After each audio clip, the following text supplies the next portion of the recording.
After 1 our म यसलाई खोल्दैछु। मैं बनाइ खायो भने चाहिँ हेल्दी हुन्छ।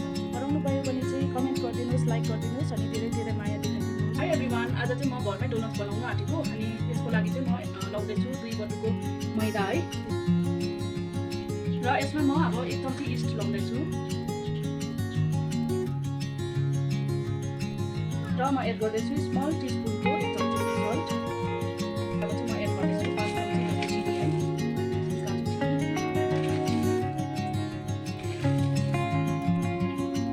अब तपाईहरुले यसमा मनतातो पानी हालेर बस्नुहोस्। तातो पानी हाल्यो भने चाहिँ इस्ट छिटो एक्टिभेट हुन्छ अनि राम्रो हुन्छ।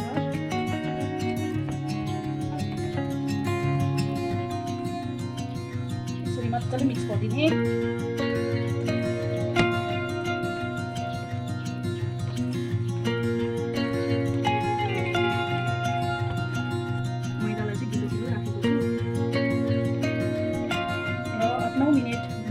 मेरो डो चाहिँ यस्तो भएको छ र अब म यसमा तेल लाउँदैछु किनकि तेलले चाहिँ हाम्रो हाततिर गालिँदैन।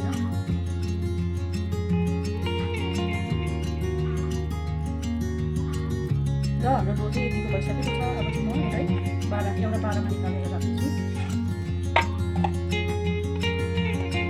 सो गाइस, अब हाम्रो डो चाहिँ रेडी भइसकेको छ है। अनि मैले चिज लाएको पनि एक्टिभेट भए जस्तो छ फुलेको देख्दा त। यो चाहिँ म 3 घण्टा पछाडि खोल्दैछु है। बेल्नु लागि रेडी खोलेर हेरौँ कस्तो हुन्छ। दामी भयो। तपाईँले यहाँ हेर्न सक्नुहुन्छ नि यस्तो भएछ। हातमा चाहिँ मैले तेल दलेको छु है। नटासोस् भनेर चाहिँ तेल दलेर निकाल्दैछु म। र अब बेल्नु लागि चाहिँ है चौकी चाहिन्छ। मेरो चाहिँ चौकी सानो बाकोले गर्दाखेरि चाहिँ मैले यो 12 मिनटको चलाउँदैछु। यहाँ हाम्रो रेडी छ। अब म यसमा पिठो दल्नु आँटेको छु है। पिठो मजाले छर्दिने।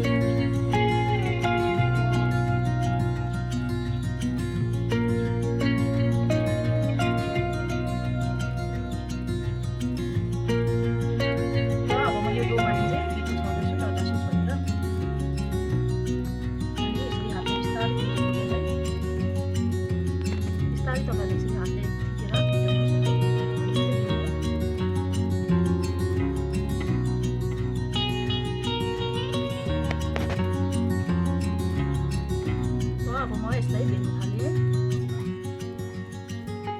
त्यसो पठाउँ धेरै चाहिँ सजिलै हुन्छ र मलाई लगभग राख्नु छ है। त्यसको लागि चाहिँ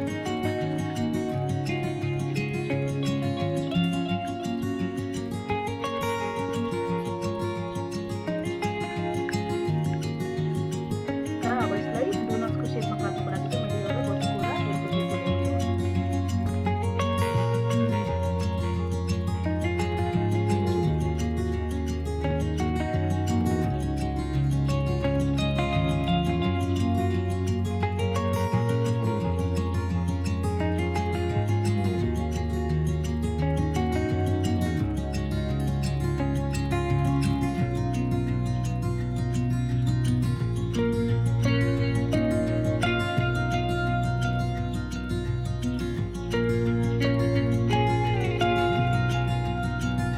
र हेलको टेप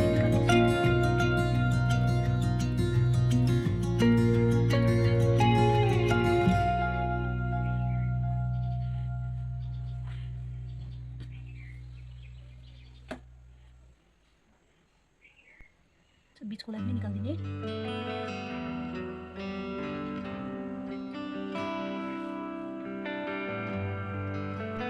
र अघि उब्रेको टुक्रालाई म फेरि यता चौकीमा राखेर ल्याउँदैछु है। यसलाई बनाइराख्नुको लागि चाहिँ अब 1 घण्टा राख्नुपर्छ है बिफोर फ्राइङ।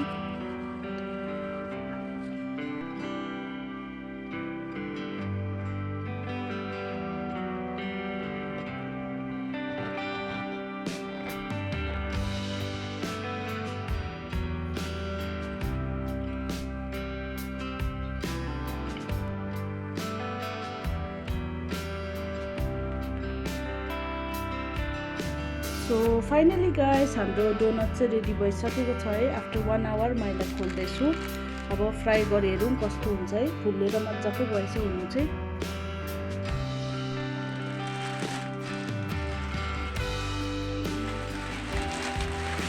प्लास्टिकलाई रिमुभ गर्दैछु म।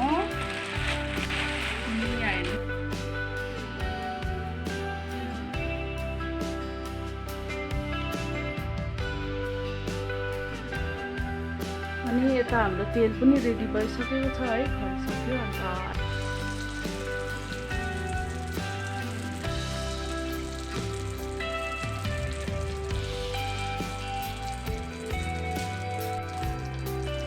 तपाईँहरूले चाहिँ ताईमा पनि पोल्न सक्नुहुन्छ है, धेरै पनि हुन्छ। मैले चाहिँ यहाँ सानो कराई चलाउँदैछु, सानो कराई भएर चाहिँ एक कराई